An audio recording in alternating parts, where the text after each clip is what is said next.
சார்பில் 224 கோடியே 15 லட்சம் ரூபாய் செலவில் கட்டப்பட்டுள்ள 956 புதிய வகுப்பறை கட்டிடங்கள், அதே போல 12 ஆய்வு கட்டிடங்கள் மற்றும் தகைசால் பள்ளிகளில் இருக்கக்கூடிய புனரமைக்கப்பட்ட பள்ளிகளின் கட்டிடங்கள் ஆகியவற்றை தற்போது தமிழ்நாடு முதலமைச்சர் திரு மு.க. ஸ்டாலின் அவர்கள் தலைமைச் செயலகத்திலிருந்து திறந்து வைத்திருக்கிறார். தொடர்ச்சியாக தமிழகம் முழுக்க இருக்கக்கூடிய அனைத்து பள்ளிகளிலும் தரம் உயர்த்தப்பட்டு அதற்கான கட்டிட பணிகள் தொடர்ச்சியாக நடைபெற்று வருகின்றன.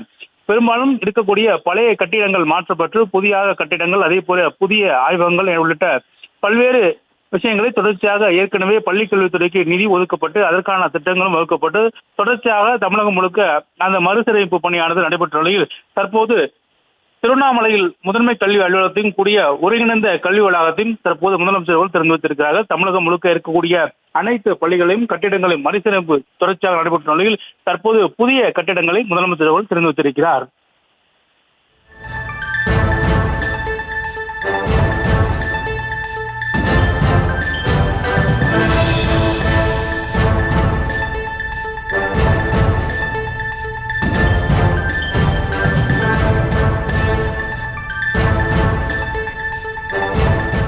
விவரங்களுக்கு நன்றி பாரி கார்த்திக். செய்திகளை உடனுக்குடனும் துல்லியமாகவும் தெரிந்து கொள்ள சப்ஸ்கிரைப் பண்ணுங்க.